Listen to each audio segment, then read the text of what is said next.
Based on that, the theory of a utopia here on Earth is corrupt right away. Absolutely. It goes against the laws of physics. It goes against the law of the universe that there must be two opposing forces all the time in every instance, because that's what makes the universe work. That's what makes everything work. What we need to do is stop trying to go way over here and establish some utopia of freedoms, or way over here to establish some repression of freedom so that we make sure that we got something on the table to eat. And strike a balance between the two that works. And stop withholding information. What makes it difficult for anyone to succeed or live, or for us to really come together and have peace in this world, are all of these people who think that they are the guardians of the secrets of the ages and have only them have truly mature minds, so only them are worthy of knowing the secrets and the real science and the real metaphysics and all of these things. So they repress it and they keep it secret. So the rest of us live out our lives and we don't know the truth of what life is really all about. Therefore, we're always stumbling over each other and getting in each other's way and doing the things that we profess that we don't want to do. Simply because we don't have access to the truth. If we had access to the truth. Now, I got to tell you this. Back when these men first began establishing these societies, these mystery schools, and suppressing information, the common man was uneducated, did not have an intellect capable of understanding these secrets. They were really beasts of burden for the most part, and they lived their whole life in toil. Right. But things are not that way now. Most people have a good education. They have a good mind. They're capable of understanding if they're taught, and if they're taught correctly. And I think it's time to teach people what the truth is, and quit hiding it, so that we can come together as one humanity and make a balance and live together in a balance. You know, evil's never going to disappear, neither is good. But we can maintain a balance and life can be good. Instead of swinging back in this tremendous battle between these two opposing, radical, extreme ends of the scale. That's got to stop. I've never understood why somebody would join together in this band of people and call himself a Democrat and not vote for anybody else if they're not a Democrat. That concept is beyond my understanding.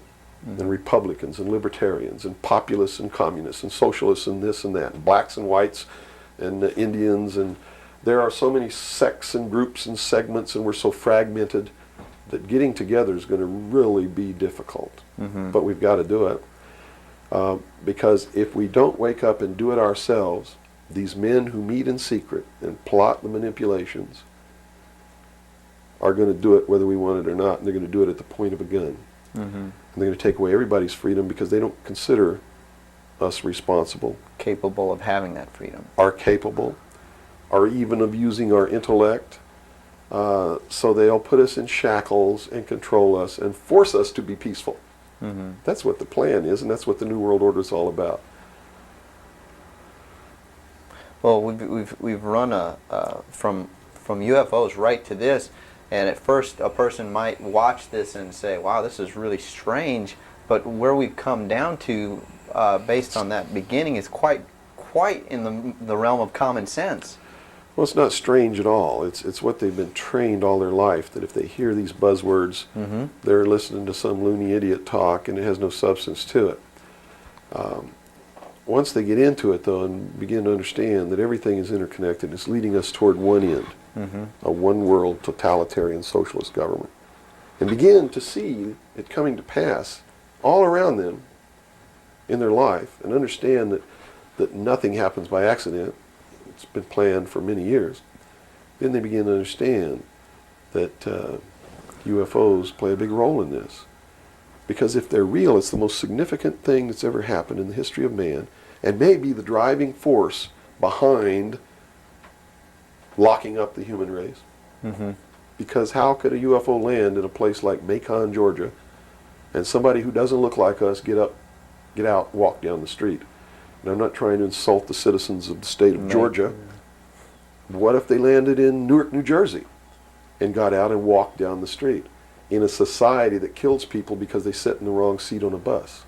I'd assume now that they'll know about us. Of course they will. They probably already know about you if you've been exposing the truth on your show. Would you assume that our phone lines would be bugged at this point? I don't know. I doubt it. They don't really consider you to be a threat unless you develop a large political following. Oh, okay. So, unless you have a large political following, you're not considered to be a threat to them. Not yet. Okay. Because they figure that the people are too stupid to listen to you anyway. And generally, they're right. So we're in the process of educating people then. Yeah. It's the best thing. Education is 60 or 70% of the battle. Yeah. Because people automatically begin to do the right things once they learn what the truth is. Are educated to it.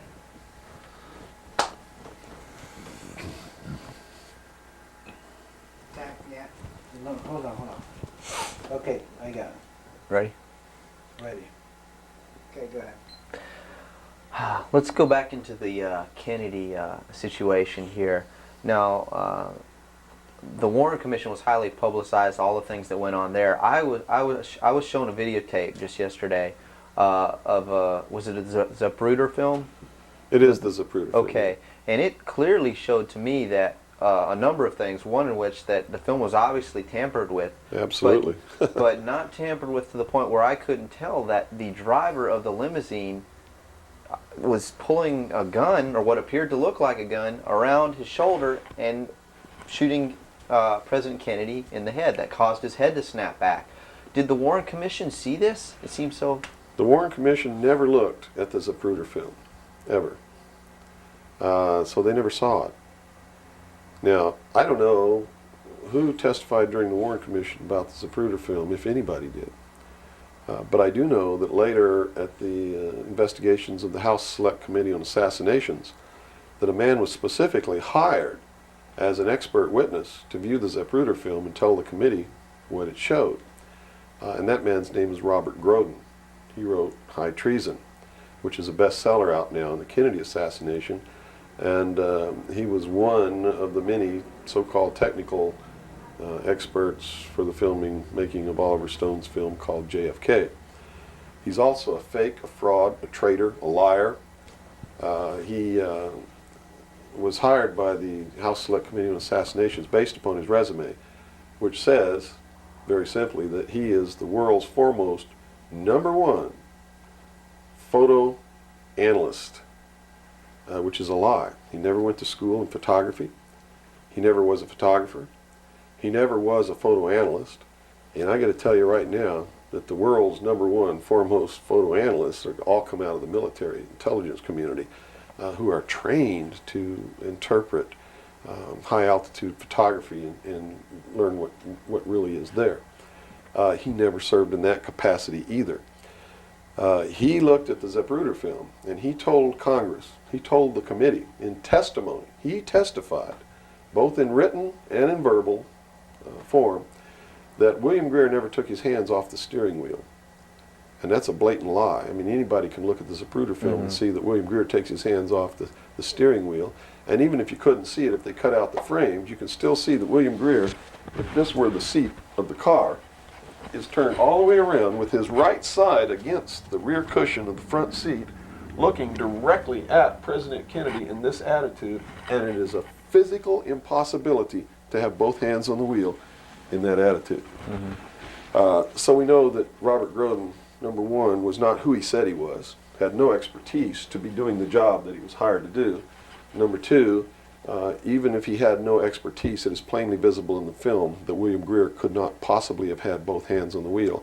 So we know that Robert Groden didn't make a mistake. We know that he intentionally lied to deceive Congress and thus the American people. And what's real strange about it is he's been very active in the research community, supposedly exposing the assassination of President Kennedy. But if you look what he does, he is constantly coming up with new theories, supposed new evidence, most of which is fake. And in his book now, High Treason, he makes a statement that Kennedy was probably hit from the front and the rear at the same time. His job is to keep the American people confused and propagate the lie that our government is no good, that it's our government who assassinated John F. Kennedy. And I'm here to tell you, it wasn't our government. It was the secret societies known as the Illuminati, the Knights Templar, the Freemasons, who assassinated John F. Kennedy. And the proof is right there for anybody who wants to see it. William Greer was a Freemason, number one. He was the Secret Service agent who shot Kennedy. Number two, in Dealey Plaza, there's an obelisk, a monument commemorating the location of the first Masonic temple in the state of Texas. Dealey Plaza is on the 33rd parallel, which is one of the sacred numbers in Freemasonry. He was assassinated in a manner that assured the greatest flow of blood, which is called blood atonement, which was practiced by Freemasonry in the early days and supposedly is not practiced now. But in reality is the method of choice of execution, trial and execution by Freemasons. The Bilderberg group that orders his execution is the Supreme World Council of Freemasonry and consists of 39 permanent members, which is 3 times 13, which is also the exact number of men who signed the Constitution, 39. You see, our forefathers were also members of this secret group, and this country was founded to bring about the New World Order. And it's all in the Great Seal of the United States, which was, and that the design of the Great Seal was made law in 1782. It's just absolutely incredible that the American people don't understand that groups of men don't get together and meet in secret and take blood oaths which say that they can be cut open and their heart ripped out of their body and their intestines scattered over the floor if they talk about the secrets. That's not a benevolent fraternity. That's a dangerous group of men. Grown men don't play games like that. They're serious. It's the secret societies who are bringing about the New World Order. They're the ones who killed John F. Kennedy. There's nothing wrong with our Constitution or our Bill of Rights. But Americans are going to be convinced that our government sucks. And that's what all this stuff is all about. So at the beginning, the founders of this country actually did create what was I guess you could say, an above-board, good government basis for a good government. Yes. They gave us every tool to ensure the success. But it was an experiment, you see, because man had always claimed that he could rule himself, but had never been allowed to do that. Even in ancient Rome, they call it a democracy. The man didn't rule himself.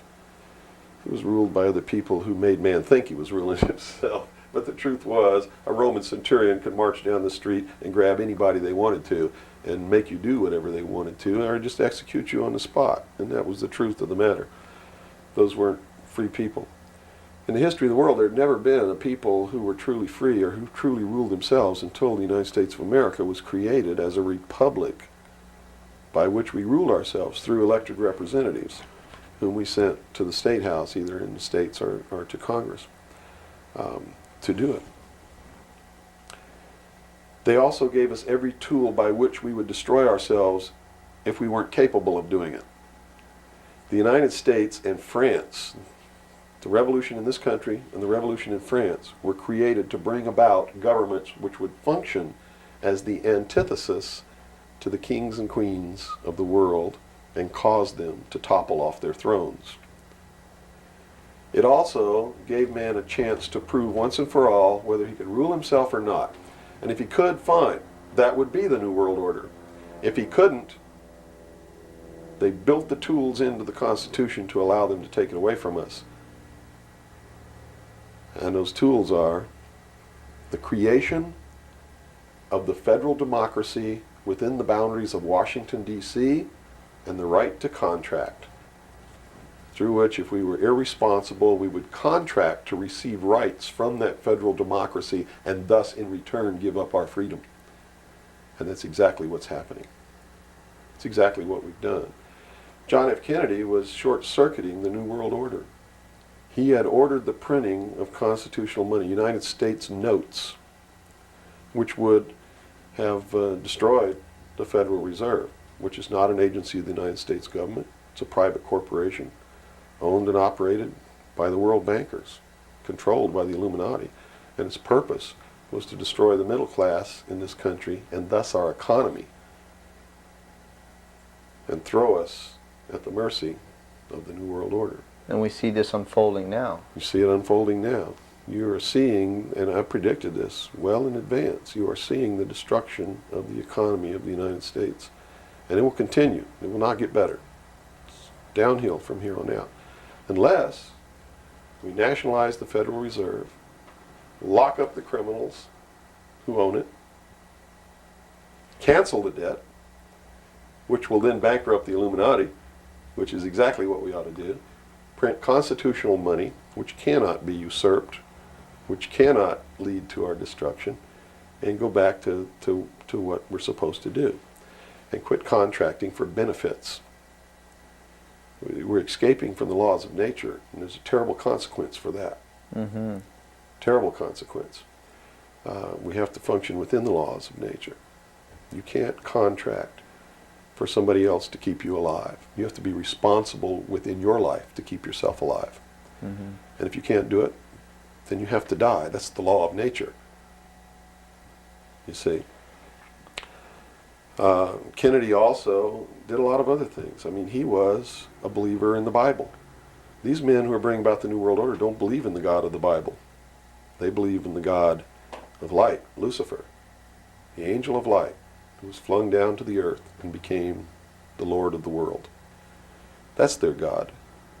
That's why everything they do goes against what people know to be the right thing to do.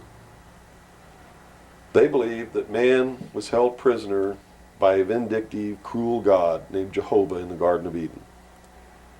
And that Lucifer, through his agent Satan, set man free from the bonds of ignorance to which he was chained to the Garden of Eden, and thus brought the gift of intellect, wisdom, to man, and thus is the true benevolent God. And man, with his intellect and his wisdom and his knowledge, will create technology which will elevate man to the position of God. And all this is allegorical. Don't take the story literally, you see, because it's all allegorical. They believe that intellect, reason, is the light, is the true God, is what makes man God. And I'm not going to debate the right or wrongness of that, because who the hell knows. But I can tell you that they pervert whatever it is that might be divine about their philosophy by becoming what they profess to destroy. To destroy, yes. And so in their zeal to bring about the New World Order, they destroyed the political will of the nation when they assassinated John F. Kennedy, which has furthered their goals, because it made a lot of people feel so helpless that, God, if they can kill the president, who am I? You know, what can I do? I'm just one lonely, helpless person. So they quit voting. They abdicated their power.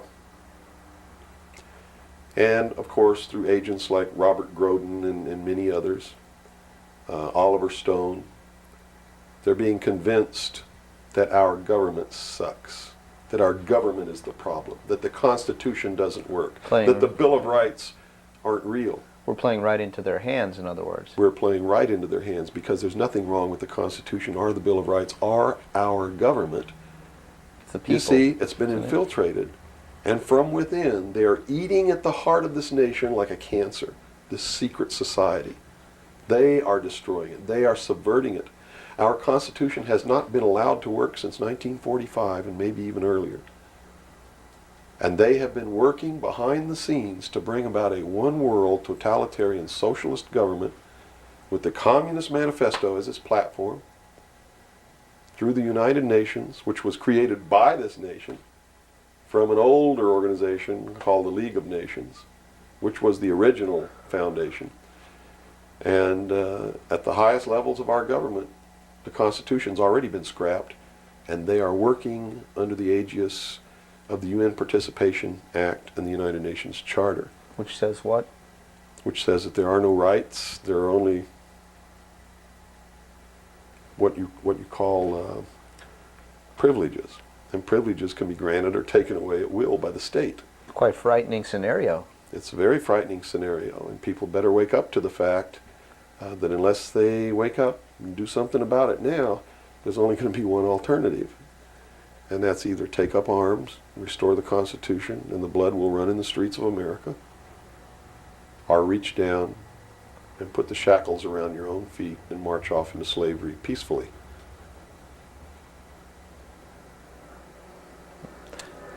Not going to be easy the coming years. Wow. Now, historically, this may or may not relate, but at least modern world, contemporary world history does not include the stories of Atlantis and Lemuria that go predate. How does that history, and why was that suppressed, or why is it still being suppressed? How might that affect what we are understanding is going on today, or is it related? Well, I'm not sure if a place called Atlantis or Lemuria ever existed or didn't exist. I don't really know. But I do know that the story that is told about the civilizations that lived there are something that we should listen to, because this whole scene may have played itself out before on this earth. And if you understand the theory, which I believe has been accepted as fact now, of continental drift, there may have been an Atlantis and a Lemuria, which had tremendously developed technologies and societies. And the same scenario that we're playing out now in this great stage called the world may have played itself out over and over again in the past for millennium. In my investigation of the mystery schools, the secret societies that are bringing all this about, that really control everything behind the scenes, I found that this is all about religion. And it's all about a recurring theme that is penetrated and is at the heart of every religion in the world. And that is a creator or a creatress who has a son that is sacrificed and then is resurrected and saves the world or saves humanity. It seems to be an archetype that is within us. And so that you don't go flipping out watching this tape. I'm a Christian. I believe in the teachings of Jesus Christ, even though it may turn out that he may have never lived. The scene, it doesn't matter. When you read his words, and you can go back through history and find these are the same words that were spoken by every Savior that there ever was, are the most beautiful, most profound, most affecting words that have ever been spoken on the face of this earth. And when I get down and almost get to a point of hopelessness, I just go read the Sermon on the Mount. And I come back up again. Because in the end, it's not going to matter whether Jesus ever lived or didn't live. The story is real. And it's within all of us. And it brings us to something within ourselves that is good. But these men don't look at that. They believe that the end justifies the means, that these stories are just stories, and that the real meaning behind it all is that man can transcend his animal state through the realization of intellect and the overcoming of all of his emotions and feelings and morals, guilt, all of these things. And I just can't go along with that, because I believe it's our emotions that tell us when we're doing wrong. We feel it within ourselves. And a person without that capacity to feel when they're doing wrong becomes a sociopath, which is someone without a conscience, who really believes that the end justifies the means, and therefore has no pangs of conscience, nor no reluctance to murder someone who gets in their way. And it's extremely dangerous. Now, do these people recognize the continuity of life? In other words, you have told me earlier that they're after physical immortality. They believe that through their technology, man will become God. With the power of reason, through technology, man will himself become God. They will engineer, just like Hitler wanted to do, the super race who will live forever. And the concept is the same, and the men behind it are the same as Hitler was. When they killed John F. Kennedy, it shows you what kind of men they are. Because they would not stop to kill anyone who gets in their way. And they've never stopped at it. Their goal, literally, to bring about the New World Order will be to kill approximately 2 billion people before the year 2000. AIDS is one method of doing this. There'll be many more. As they solidify their control, everyone will be given a choice. They'll be presented with a new world religion. They'll be told to renounce Christ, renounce Buddha, renounce Muhammad, join the New World Order, join the New World Religion. If they refuse, they'll be executed. Very simple. And it won't bother them a bit. In fact, according to their belief, they believe they'll be helping these people. And in reality, they will. Because those people will transcend this physical state while they're prisoned here living forever. I feel sorry for them, because those of us who will eventually die will transcend the pain and the suffering that goes along with this world. And they're so egotistical that they preserve whatever they do so that the diligent can find out what kind of men these men really are. For instance, the Kennedy assassination, I've been showing a film for 5 years that shows exactly who did it. I show you exactly where Oswald is on the film. He wasn't even on the 6th floor. He was standing in the doorway of the book depository building watching the motorcade go by. And it's incredible. At the same time, you said they would have everybody renounce religion. Yes. Have they as well been using it as a tool for their means? If you're a Christian, you'll be required to renounce Christ and join the New World Religion. Now remember, I told you before that no matter what your religion is or what you think, they are following the scenario in the book of Revelations to a T, right down to the last little bit. If you want to know what's going to happen in the future, if we don't wake up, and through the power of those, see, not one drop of blood ever has to be spilled, and no one has to ever put any chains on their legs or their arms, ever. If people just wake up and exercise what was given to us in our Constitution, the power of the vote, while we still have that power. So you say there is still a possibility for like one individual watching this tape to actually make a difference. You better believe it. How Yes. would that be so? Well, number one, learn what the truth really is. Get away from the fantasy that you've been living. Educate other people, those you know, your family. Once that begins to happen, it spreads. And then if the people decide that they don't want what they have in store for us planned, just through the power of the vote, they can make this country and the world whatever they want it to be. Whatever they want it to be. And there are no limits on that, except to understand that you can never make everything all right, and you can never make everything all bad. Both must exist, and we must maintain a balance.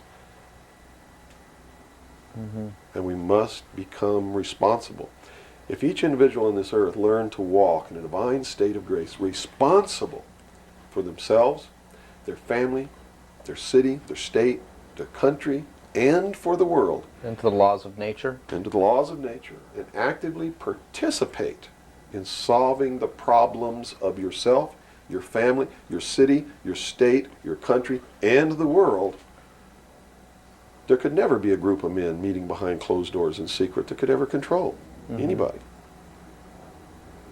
But by abdicating responsibility, by not walking in that divine state of grace, makes possible anyone meeting behind closed doors to bring about the world that they want. And the world that they want may not be the world that you want, or that I want, or that these people watching might want. If you don't participate, you can't complain. If you don't help cook the meal, you got no right to bitch about it. You got to sit down and eat what's put on your plate. If you don't like that, then you should have been in the kitchen helping to prepare the meal, helping to plan it, helping to prepare it, helping to serve it. If you want to sit on your butt in the living room while somebody else prepares the meal for you and decides what it's going to be and puts it on the table, it's too late to say that's not what you wanted to eat. It's too late to say it's not cooked the way you wanted it to cook. Well, that's very simple to understand. And That's right. You got to eat it because you have to eat to live. And I think that anybody can understand the meaning behind that little story. Okay, let's take a step back to the Kennedy thing now. So This is all about the Kennedy. Well, yeah, it is. It is. But just specifically about, once again, I want to bring up the film as well. Another thing that came to my mind when I viewed it is that the two Secret Service men, the driver and the person sitting next to him in the front, regardless of what they claim happened, obviously did not operate in a way that you were trained as a Secret Serviceman to protect the president. Shouldn't they have just driven that car right out of there, and the other guy should have done something to protect or look for who's shooting? You know, it just didn't seem to make any sense. How would the Warren Commission not? They didn't see the film, so I guess they didn't no see the film by design, because if they saw the film, they'd have to be responsible for the decision that they made that Lee Harvey Oswald was a lone assassin. Okay. So I think they didn't see the film on purpose, because they didn't want to have to be responsible for saying, Making hey, that look, decision. the driver did it, you know. They didn't want to make that decision. And in a letter that Lyndon Johnson wrote to the Warren Commission, he specifically said in the letter, you must quickly identify Lee Harvey Oswald as acting alone with no conspiracy, so that America can get back to business. Was Lyndon Johnson acting on behalf of the secret society, or was he concerned of course. with... He had to know all about it and approve of it, because he was going to be the new president. And the new president would be in charge of the investigation. How high see? up a government official do you have to be before you're briefed of this, you know, the total of all the things that are going on, the reality behind them? Well, you have to understand that nobody exists on a high level in government who's opposed to the New World Order. Nobody. Our government has literally been infiltrated, and there's a cancer within our government destroying it, eating it, nibbling away at it, hacking off its limbs. And you said this started in 1945? 1945 What was were the when events? the overt destruction began to occur, when Truman signed the UN Participation Act and the United Nations Treaty. It actually began long before that, when these secret societies began to infiltrate the government and appoint their members to important posts. Infiltration is easy. If one gets in, he can then appoint and hire others to replace people who are not members below him. So now we've had over 50, almost 50 years of this going on. At least. I believe that it started back probably 1913, 1917, when the Federal Reserve Act was passed, when the Council on Foreign Relations became a reality in this country. And you can, by diligent research and study, you can see when it happened, where it happened, who did it, and how it was done. It's apparent. When they say there's no conspiracy, I mean, we talk about a conspiracy. It started out as a conspiracy. But when they say today there's no conspiracy, that's not a lie, it's the truth. They're doing it right out in the open, right under our noses, and we're too stupid to know it, to see it. So it's not a conspiracy now today, at all. It's right out in the open. They even publish their plans. I mean, here Carter appointed Zbigniew Brzezinski as the National Security Advisor, who just wrote a book before he was appointed, declaring himself a Marxist. I mean, you read that book, this man believes in Marxism. This man is a socialist. Not only a socialist, he's an international socialist. He's a globalist. His goal, stated in his book, is to destroy the sovereignty of nations and bring about a one-world Marxist government. Now, the Carter administration was one extreme, and then we came into the Reagan administration, yet... nothing changed. Nothing changed. What you're saying is that no matter what the political leanings, they seem to be playing the same game. As long as you're playing their game, it doesn't matter who you vote for, who you put in office. They all belong to the other side. They're in the pockets of the Illuminati. When you quit electing professional politicians, when you quit electing the guy who looks nice on television because he speaks good and he looks like the guy you wanted to marry or something like that, you're playing right into their hands. You know, they've made it so impossible for another Abraham Lincoln to get elected to the office of president that it's a wonder that we even have a chance at all. We need to send people to Congress and to government who are going to clean house. Kick all the members of secret societies out of the bureaucracy. Lock them up. Try them for treason. because they are traitors. So one thing that may help is term limitations. We must have term limitations, and it must be only one term. And forget all this nonsense that anybody goes to Washington don't know what's happening. They don't know what's happening simply because they haven't taken the time as citizens to understand how our government works before they ever go to Washington. You see, it should be a process that starts in infancy. It works its way up, and everybody should be taking part in the government. Now, if someone came in to office with this kind of knowledge and with this kind of intent to really push these people out, would they not be eliminated immediately? Not if they have the people behind them, because what the people would do in one fell swoop, in one election, would elect people who've never served in government before, kick the incumbents out, send citizens to Washington. And here's the way it has to be done. You know, right now, you don't even pay your congressman. You know who pays your congressman? The federal democracy of the District of Columbia. The federal government pays your congressman, who's supposed to be representing your state and you. The federal government is a foreign country to your state. Why should he represent you? Not only that, but he moves to Washington, D.C. He maintains a residence here, but he doesn't live here. And as long as you re-elect him, he continues to live in Washington, D.C. forever if you keep re-electing him. So they lose all touch with what's back here. They're paid by a foreign government, the federal government. They're not paid by the sovereign state of Georgia or by you. They have to be paid by you. And they have to live here. They can't move to Washington, D.C. They go to Washington, D.C. for one term. Okay? One term only. When that term's up, they have to come back. And you don't pay them exorbitant funds. You pay them just enough to live on comfortably while they're there. No fancy giant cocktail parties, none of this crap. And you take care of their family. See, they don't take their family either. That's the other clue. They leave their family here, where they live. You, the people of Georgia, take care of their family and their business or their farm or whatever it is they have while they're gone. Now do you think they have a vested interest in representing you? They sure would under those conditions. Yeah. But under the conditions they go under now, they have no interest whatsoever in taking care of you. Now let's look at the current. They're taking care of themselves. The current crop of presidential candidates. Is there anybody even running that represents something that we're talking about here? No, all of them are New World people. Songus, in his book, everything that he's written touts the New World Order. All of it, right for Songus's literature. You're going to see New World Order, New World Order, New World Order, New World Order. Clinton, the governor of Georgia, was selected in 1991 by the governor of Arkansas, was selected in 1991 by the Bilderberg Group in Baden-Baden, Germany, to be the new president of the United States. Remember what happened to Gary Hart? What did he do? He went out on a boat with a woman who wasn't his wife, and he was destroyed. Look at Clinton. What's happened to him?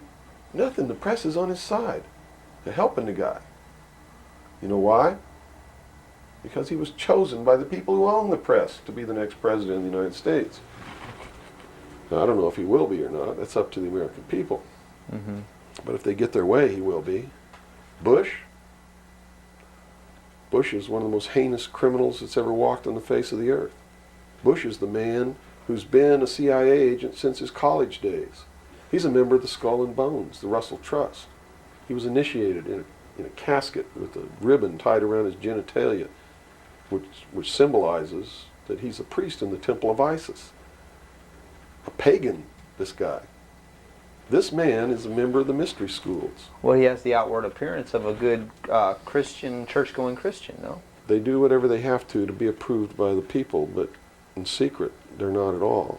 This is a man who practices pagan religious rituals, magic. Doesn't matter what you think of all these things. I'm just telling you, this is what he does in secret.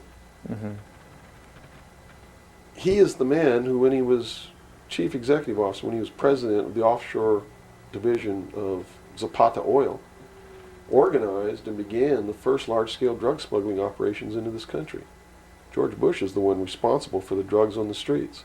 And the war against drugs is not a war against drugs, it's a war against the Bill of Rights. We've already lost the Fourth Amendment in this war. That's true. And we're going to lose everything else.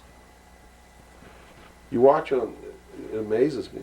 People watch on Saturday night cops, top cops, tough cops, 911. All of these stories that are glorifying the police state, and they're falling right into the manipulation as they watch police with no search warrant, with no court order, break down people's doors, tear out their walls, rip open their mattresses. All in the name of the war on drugs. Pretty sneaky. It's pretty sneaky, all right. You see them stop people in the streets, and the guy's got $400 in his pocket. They don't press any charges. They didn't even have any reasonable suspicion to stop the person and search him. And what do? They take their money. And they don't give it back. And America's watching this. And the stupid idiots, yes, you stupid idiots, you sit there and watch it, not realizing that when you take away that man's freedom, you've also taken away your own. You see, because they can do the same thing to you. Just because you talk a way that they don't like you talking, or because you wear red shoes and they don't like red shoes, they can do the same thing to you. And under the new law, without a court order, without a search warrant, they can break down your door, they can rip open your mattresses, your couches, your walls, they can trash your house. All in the name of the war on drugs. And let's say they don't like the color of your shoes. All they have to do is drop a little pouch of cocaine in your living room, behind your couch, and find it and say, aha, you're a drug dealer. What happens then? Now they can confiscate your house, all your possessions, all your property, all your bank accounts, all your cars, boats, vacation cottages, whatever you have. And they can auction it off within 24 hours without ever even pressing charges against you. Without a court order, without due process, without just compensation. And there's not a damn thing that you can do about it. Not a damn thing. At least right now. At least right now. And the reason you can't do a damn thing about it is because you're the one who brought it about through your stupidity. You're mentally crippled. You're operating from a position of ignorance, apathy, abdication, irresponsibility. And we're losing our country, our freedoms, everything. Now, these are strong accusations of the American public. What do you hope to accomplish by angering the very audience that you want to watch and listen to you? Go prove me wrong. Go make me the idiot. In so doing, you're going to find out what the truth is, and maybe you'll wake your up. And if you do, maybe we can save our country. Because I don't really care at this point whether you get mad at me or not. My country's disappearing. My freedoms are disappearing. My daughter's going to live as a slave in the New World Order if you people don't wake up and help me. So, if I had a 2x4, literally, I would smack you upside the head with it. I don't care if you get mad at me. It's beyond that state. You know, I'm willing to put my life on the line. Why would I care if you get mad at me? Mm-hmm. You know? People say, well, don't you feel threatened? Don't you feel like your life is in danger? Are you kidding? You're the people who sent your sons and daughters to fight an illegal, immoral, unjustified war in the Middle East? And that didn't bother you a bit, that they might have got killed over there, and you're worried that I might get hurt or killed? Right here, really defending my country? Really fighting in defense of the Constitution? Right. You brought up the Persian Gulf War. That's something that's still on a lot of people's minds. Based on what you're saying, what was the reason for that war? They should feel really guilty. They should feel really bad about that. I mean, what about a Saddam Hussein that everyone seems to agree is you know, the evil man here, that we had the right to go in and punish, destroy, or whatever? Well, it's funny that the man who purported to want to destroy Saddam Hussein was the man who really built Saddam Hussein when he was in the Central Intelligence Agency. We have been building up Saddam Hussein's arsenal. His technology comes from us in the Soviet Union. We built him up to create that war.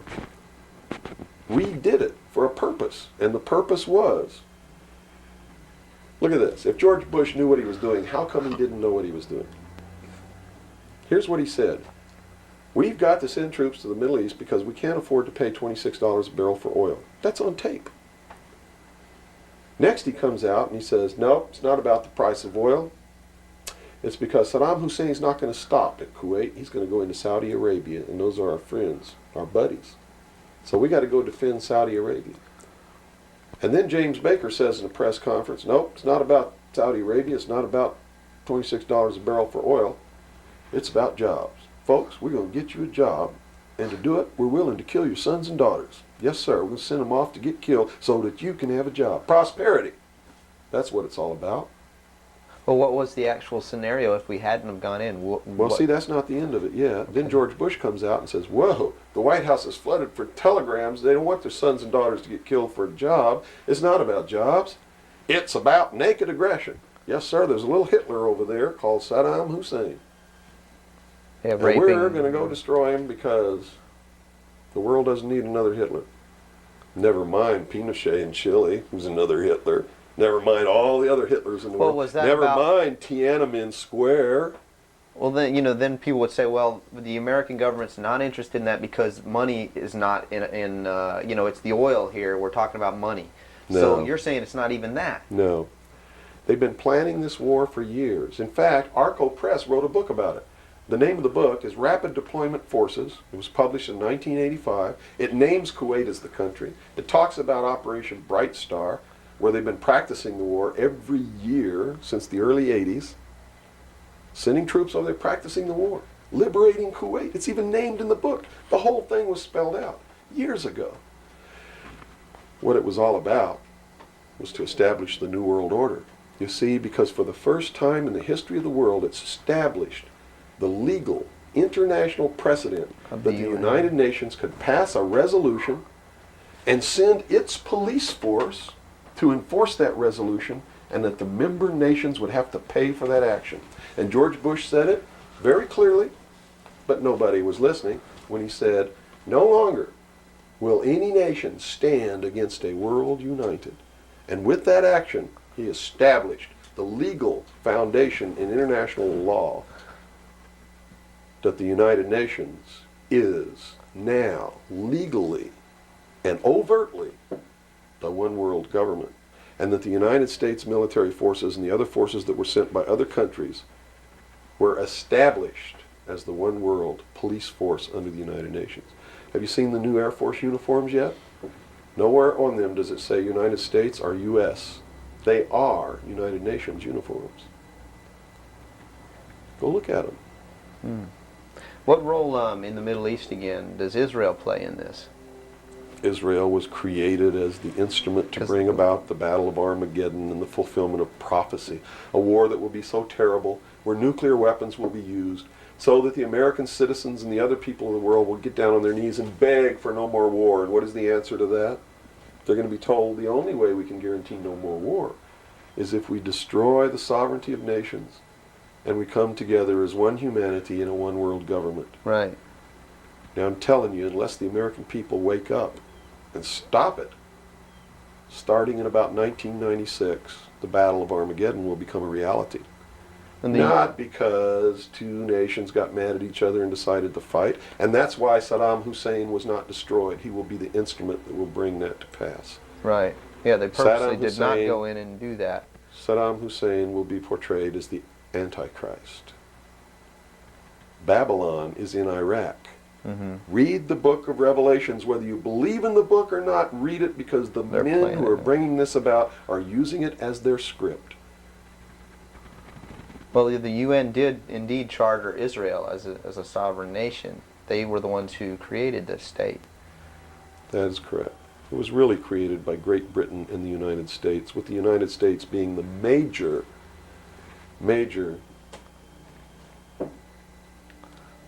instigant. Okay, and the Jewish people were then being manipulated into believing it was for some other reason. That's correct. They've always been manipulated. And I get people who still come to me all the time and say, Bill, you're all wrong. It's the Jews. The Jews are subverting the world. Man, it's not the Jews. It's not the Catholics. It's not the blacks. It's these men who belong to the ancient mystery schools, who meet in secret and decide the fate of the world. And they belong to all different races and all different nationalities and all different religions to the public point of view. But in secret, it's a different story. How about the European community? Here seems, based on your theory, another group of sovereign nations coming together to form one government. The European community, the EEC, was created by the Central Intelligence Agency working through a lodge in Italy called the P2 Lodge. Propaganda 2 is the name of it, which is the intelligence arm of the Vatican. And Prince Barnard, who is the leader of the secret World Council that controls these secret societies around the world, called the Bilderberg Group. And that's the truth of the matter. And well, during its creation, they just threw out Margaret Thatcher. She was really opposing this. Yes, she was, and that's why she got ousted. Okay. So did the Shah of Iran. So did Marcos. Anyone who opposes it gets ousted. That wasn't an overthrow of Marcos by the people in the Philippines. It was organized, instigated, and carried out by agents of the Central Intelligence Agency and the KGB. The overthrow of the Shah of Iran, our intelligence community is trying to tell us they didn't know anything about it. They didn't know what was happening. Bullshit. They organized it. They instigated it. They are the ones who caused it to come to pass. Mm-hmm. You see, because we didn't have a national security agency or a central intelligence agency before the UN Participation Act was signed. And these organizations were created to bring about the one world government, the New World Order. And it had to be done in a manner that the people would not know that it was being done, and the only way they could do that was hide it behind the veil of national security. And the Cold War was a manipulation maintained to bleed the people of tax dollars to fund the creation of the police force of the New World Order, which is the Army, Navy, and Air Force and Marines of the United States and the Soviet Union. And the people didn't rise up in the Soviet Union and overthrow communism. It came from the top down because it had to be done. There has to be a bringing to the same level of all the peoples of the world to approximately the same political viewpoint, so there's not big disparity in order to be able to justify the merger of all these countries together. Well, who now is ruling the forces of the former Soviet Union? You have Yeltsin in now. As Gorbachev supposedly went down, but we're not sure about that. Well, let me tell you this. From the beginning, there was never any war between the United States and the Soviet Union. It was created by those at the top to fund the New World Order and the New World Order's police force. At the highest levels of all countries, they all belong to the same club. And we, the people, sit back and we watch this grand drama which is being played out for our benefit, not theirs. If it wasn't for us, they wouldn't even have to do any of this. But you see, they just can't come out and destroy all of us because they need slaves. They need people to make their shoes and make their cars and mine the ore. They need worker bees, and that's what we are. In the New World Order, we will be the worker bees, the slaves. So the Orwellian view of the vision of the future wasn't too far off based on this scenario. George Orwell was just like me. He was a low-level member of British intelligence who was appointed to a position high enough where he saw the same documents that I saw. And he tried to warn the world just like I'm trying to warn the world, only he wasn't willing to take the risk that I'm willing to take. So he wrote it in a book called 1984 and spelled out exactly what's coming as a warning to the people of the world, as a work of fiction. But you notice that that work of fiction really stirred people up because they knew that it wasn't fiction. In their heart of hearts, everyone who's read that book knows that it's coming. It's a possibility. Most people won't recognize it overtly or publicly, because then, if they recognize it, they have to be responsible to do something about it. And that's what every one of you have been resisting all your life, is being responsible to do something about it, to get involved. That's why you'll walk away from a girl being raped on the street by a gang of thugs rather than go and try to help her. And I'm not talking to all of you. I know there's some of you out there just like me, but most of you are just exactly what I've just described. Most people are no better than animals who do not have intelligence because they don't use their intelligence. And to these men who control things behind the scenes, you are stakes on the table by choice and consent. and will always be ruled and manipulated and enslaved by people who do use their brains. As long as we're debunking some myths, because it's putting pieces of this puzzle together, I think, for a lot of people that may be watching. The hostage situation in Iran that got Carter out of office, is this another orchestration? And if so, how does it fit into the October surprise is no myth. There was a deal made. There was a deal made at the highest levels to keep the hostages until after Reagan was elected. Do you really believe that it was an accident, that it was a coincidence, that 30 minutes after Ronald Reagan was sworn in, took his oath of office, the hostages were released? Did they want Carter out? Are you really that naive? I can't believe it. Did they want Carter out? Yes, they wanted Carter out. They wanted Carter out. He wouldn't play by the rules? Or what was I don't know why they wanted him out, but they wanted him out. Carter was ineffective. He did not have the support of all the American people. They need people who can manipulate the American people so that they have their support. My message is to you is don't support anybody unless they're doing what we know to be right. Don't believe them. Don't fall for the manipulations. Double check everything they say. And that means you can't rely on the media as it is today either. Oh, of course not. All the media in this country, radio, television, and print, is all owned by 5 corporations. All of these corporations that own the media are owned and controlled, and members of the Council on Foreign Relations sit on their board of directors. Can you name those 5 corporations? Is that... Not off the top of my head. Okay. I could try, but I don't want to take a chance on being inaccurate. But you can trace that yourself. Okay. Remember, if you go down and you trace the ownership of a station or a newspaper, and you get to a corporation, remember that somebody owns that corporation, and it's usually another corporation. But when you trace the interlocking of all these things, when you get to the top, there's 5. And all journalists know that there's some things you don't write about, and you don't talk about, because you'll lose your job. And that's where the control is. And that's why they pay anchormen like Dan Rather $2 million a year, because he doesn't question them. He knows that if he goes against them, he's going to lose $2 million a year. Do you think a man that looks pretty and sits in front of a TV camera for the 6 o'clock news is worth $2 million a year? No way. I don't care how long he works, and I don't care what he does. There is no job worth $2 million a year. That's why they pay athletes these fantastic salaries. I was listening to the radio the other day. They just contracted to pay one player on one team $6 million a year.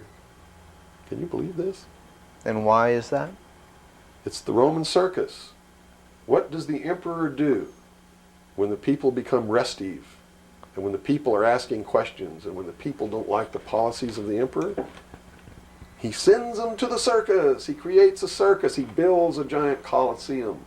And he begins to throw the Christians to the lions. And he has great chariot races and football games and basketball games, all to keep the idiots preoccupied with things that don't mean anything in the scheme of the entire world, so that they don't have the time to learn what the truth is, so they don't ever get smart enough to learn how they're being manipulated, so they don't ever question the emperor. That's why they pay a player on a football team or a baseball team $1 million or $2 million or $3 million a year. It is the Roman circus. I know men who don't know anything in the world except who plays third base for the Mets, and they think that's a great accomplishment. And they meet and pat each other on the back and bond and go have cocktails and talk about what this guy that plays third base for the Mets did in last night's game. It's sad. It's really sad. Is there any room in a kind of society where these manipulations are not taking place for this type of entertainment, or any type of entertainment at all? If people understand that a game is a game, if people understand that nobody, no matter what they do, is worth paying $2 or $3 million a year for, people should be able to get rich if they want to, by the sweat of their individual labor. Okay? by going out and doing something for the world. Mm-hmm. Not by taking people's minds away from the emperor. It's a game. Football's a game. Football's a game. But let me tell you something. When 150 of the most powerful men and women in the world can meet in secret in Baden-Baden, Germany, and plot the fate of billions, and nobody even cares about it. But 6 football players go to lunch together, and it's in the headlines across the country. You have a reflection of the society in which that exists.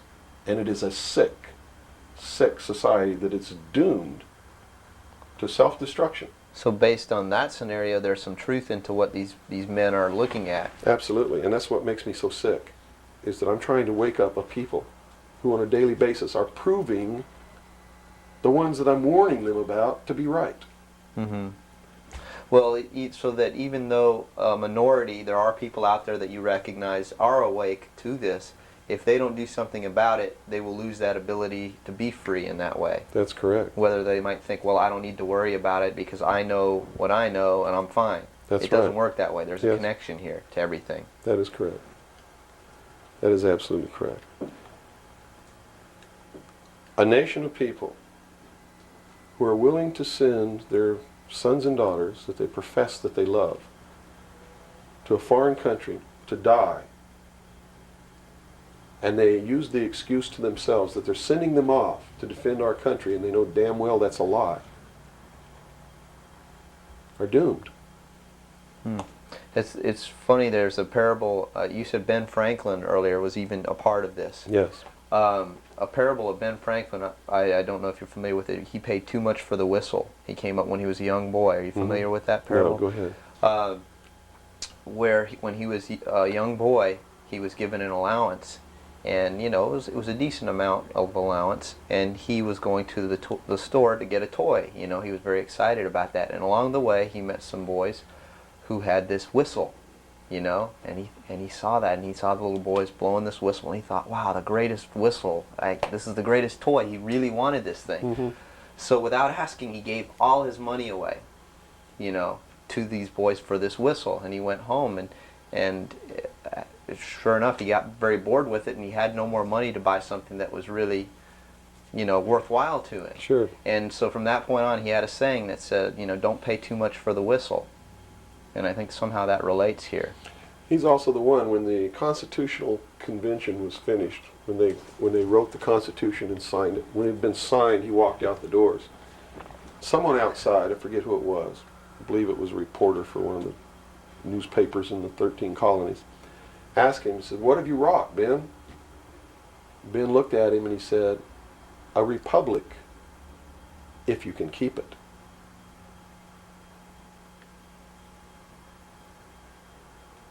He knew. He did.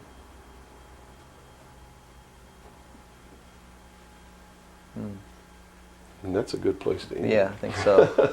That's a great ending. Wow. Good job, guys. All right, Bill? Bill. Yo. Fantastic. Good. Thanks, Bill. Where's your towel? Right You're there. about ready to These lights are roasting me. Man. kill. I've already had my son. I'm ready for a bath.